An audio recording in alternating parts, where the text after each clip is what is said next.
Alors, je me suis dirigée vers ma destinée quand un problème s'est présenté à mon esprit.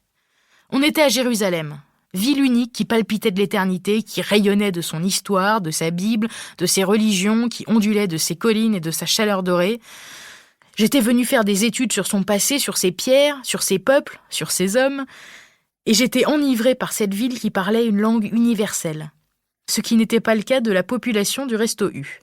C'était une vraie tour de Babel là-dedans. Alors, qu'est-ce que j'allais dire à mon bonhomme à moi pour toujours? Bonjour, hello, bueno giorno, guten tag. L'étendue de mes ressources linguistiques s'arrêtait là. Mais l'inspiration frappa. Si j'étais foudroyée, je n'étais pas paralysée. J'ai bien visé et je suis allée droit à la cible.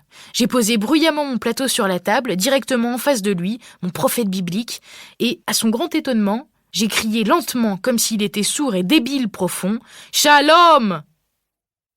Simone m'avait suivi comme un agneau apprivoisé, pas du tout amusé, rosâtre d'embarras, grisâtre de contrariété, verdâtre de colère. Je l'avais encore jeté dans le pétrin de mes élans. J'étais une provocatrice entraînée par la meilleure prof du monde, ma mère. À 12-13 ans, quand il m'arrivait de prendre un livre pour rêvasser, doucement sur mon lit, ma mère, effrayée d'avoir sur les bras un rat de bibliothèque, me disait « Mais tu devrais sortir !» À 14-15 ans, quand je rédigeais gentiment une page guillerette de mon journal intime, ma mère, de crainte de voir pousser sous son toit une intellectuelle, me suggérait « Tu devrais sortir !» À 16 ans, elle devint plus pressante quand je me prélassais dans mon lit. « Mais tu sais, il va pas venir te chercher dans ton petit trou de chambre, hein ?» Ça aussi, je savais. Je savais même qu'il n'allait pas venir me chercher au boom, grande loque de tapisserie que je faisais dans un coin sombre de la salle. Alors, les mots de sagesse de ma mère bien ancrés dans ce porc qu'était ma tête, j'ai toujours su qu'il fallait prendre les choses en main. Et je partais en commando solitaire, chercher mon partenaire de danse, de promenade ou de dialogue. Ma mère me proférait ses derniers conseils avant la bataille. « Ne t'en fais pas, il est plus timide que toi, il t'en sera reconnaissant, tu le sauveras de son ennui. » Ainsi, avant la libération de la femme, de l'homme, des gros, des laids et des timides, j'ai invariablement, et de tout temps, fait le premier pas. Et alors que les belles, les minces et les mignonnes attendaient au bord de la piste, moi je dansais, je tournais et je m'amusais. Merci, maman. Mon shalom, qui signifie bonjour, au revoir et paix, retentit dans la salle entière. Ce pauvre barbu unique me dévisagea avec ce que j'interprétais comme étant une tendresse amusée. Et puis, en homme plein d'initiative qu'il était, il a dit de son côté avec conviction « Shalom ».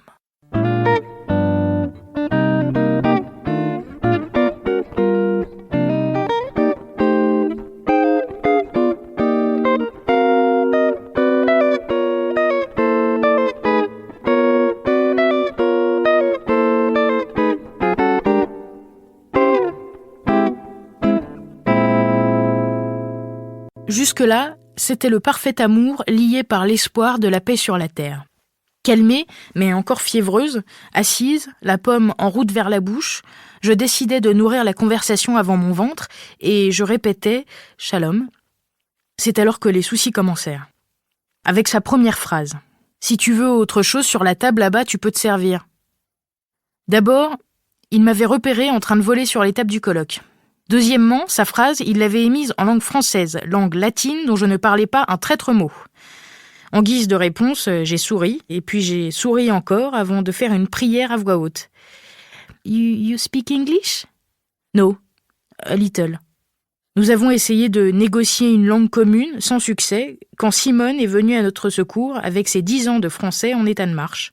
Pourquoi ma mère ne m'a-t-elle pas dit d'apprendre le français? Vous êtes étudiant? Lui demanda-t-elle. Non, je participe au colloque, dit-il en montrant du doigt les tables. Simone m'expliquait et je lui donnais mes paroles anglaises à échanger contre des françaises, transaction de haute complexité. Pourquoi il n'est pas installé là-bas avec les riches? Elle lui communiqua mon indiscrète question. Je n'aime pas rester avec les congressistes tout le temps. Je n'aime pas profiter de ce surplus que n'ont pas les étudiants. Mais si vous avez envie de quelque chose là-bas, allez-y. Non, merci, annonça Simone sans même me le traduire. Elle me connaissait trop bien. Avec son feu vert, j'aurais fait nos provisions pour toute la semaine. Il était donc logicien, méthodologue et philosophe.